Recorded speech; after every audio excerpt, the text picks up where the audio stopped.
I'm 26 years old and I'm a doctor. And I wanted to share the most important lesson I learned from quitting my six-figure doctor job to help us find some direction in our lives. Oh god, my ass is kind of wet now.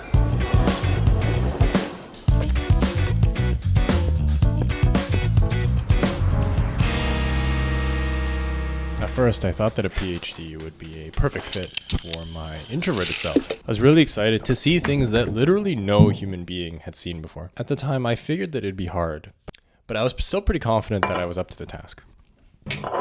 But then,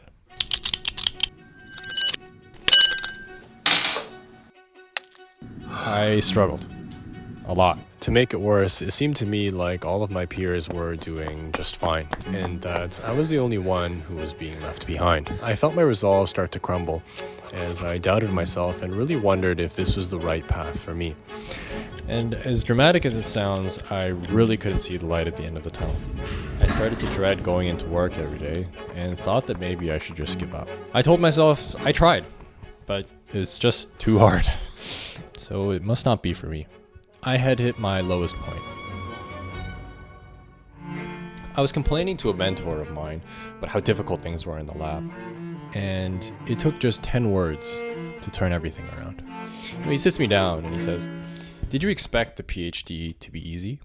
So I look at him kind of funny and I say, "Well, of course not. No, I expected it to be difficult."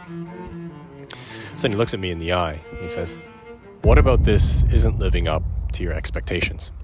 So that was a bit of a light bulb moment for me, where I realized that it's difficult because it was supposed to be difficult.